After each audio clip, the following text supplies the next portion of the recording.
Hello সবাইকে। তো আমরা সেদিন চলে গিয়েছিলাম চন্দ্রনাথ পাহাড়ে, আর যেতে যেতে তোমাদেরকে বলছি কি কি করেছি। এটা ছোট,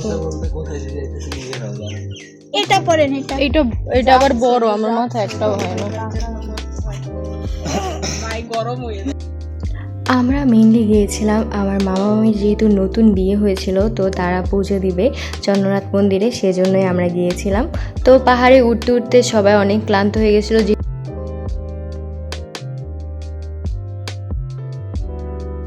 আর তারপর তো এই রাস্তাটা দেখে আবার মাথাটা পুরাই চক্কর মারলো যে কী অবস্থা, এখান দিয়ে আমরা কীভাবে উঠবো। এই ভাবতে না ভাবতে আমার বোনের মেয়ের অবস্থা আবার খারাপ হয়ে গেছিলো। তো তারপরে আমরা একটু রেস্ট করলাম, অনেকক্ষণ রেস্ট করলাম। ওরা যেহেতু খেয়ে আসে নাই, যার কারণে দুর্বল হয়ে পড়েছিল। সবার খেয়ে তারপরে উঠা দরকার। তো তারপরে আমরা একটু শরবত খেয়ে নিলাম, আর পেঁপে তরমুজ এগুলো খেয়ে নিলাম আমরা। তারপর আবার পাহাড়ি রাস্তা দেখতে দেখতে আমরা চন্দ্রনাথ পাহাড়ে ওঠা শুরু করলাম। আর এদিকে আমরা খেয়াল করে দেখলাম যে আমার আরেকজন বোনের মেয়ের চশমা এক সাইডে নাই, গায়েব হয়ে গেছে।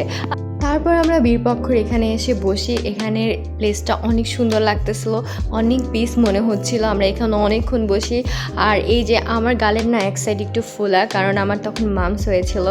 আর এই যে আমরা এখানে ছবি তুলতেছিলাম, কারণ এখানে ছবিগুলো অনেক সুন্দর আসতেছিল, আর প্লেসটা অনেক সুন্দর। আর এই বীরপক্ষ মন্দিরে আমরা দর্শন করতে যাই। এই যে মামা মামিরা পুজো দিচ্ছিল। তারপর বীরপক্ষ মন্দির থেকে চন্দ্রনাথ মন্দির যাওয়ার উদ্দেশ্যে যে রাস্তাটা, সেখান দিয়ে আমরা দেখলাম অনেক অনেক অনেক পাহাড়ি বানর, যারা এখানে তীর্থযাত্রীদের কাছ থেকে অনেক খাবার নিচ্ছিল, ফল ফ্রুট নিয়ে ওরাও খাচ্ছিল।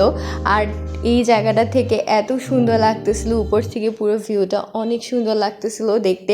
একদম সবুজের মাঝখানে বীরপক্ষ মন্দিরটা লাল রঙের, খুবই সুন্দর লাগতেছিল দেখতে। তারপর আমরা চলে আসলাম চন্দ্রনাথ মন্দিরে। আর এখানে এসে আমরা লাইনে দাঁড়িয়েছিলাম, কারণ অনেকটা ভিড় ছিল সেদিন।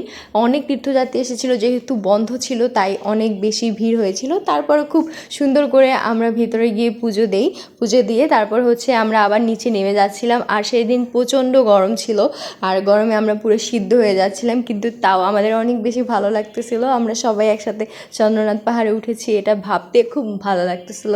তারপরে আমরা আবার নেমে যাচ্ছিলাম। সেদিন গরম থাকলেও অনেক সুন্দর বাতাসও দিচ্ছিল সাথে, সেটা আরও বেশি ভালো লাগতেছিল, একদম প্রাকৃতিক একটা বাতাস। তারপর এই জায়গাটা থেকেও না পাহাড়টা অনেক বেশি সুন্দর লাগতেছিল দেখতে। তারপর আমরা আবার দেখেন রাস্তাটা দেখলে পুরো মাথাটা ঘুরিয়ে যায়।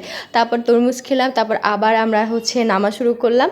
আর এই প্লেসটা চন্দ্রনাথ পাহাড়ে আমার সব থেকে বেশি পছন্দের একটা জায়গা, মানে অনেক সুন্দর লাগতেছিল দেখতে। দুইটা পাহাড়ের মাঝখান দিয়ে রোডটা যাচ্ছিল, দেখতে খুবই সুন্দর লাগতেছিল। এই প্লেসটা আমার সব থেকে বেশি ফেভারিট।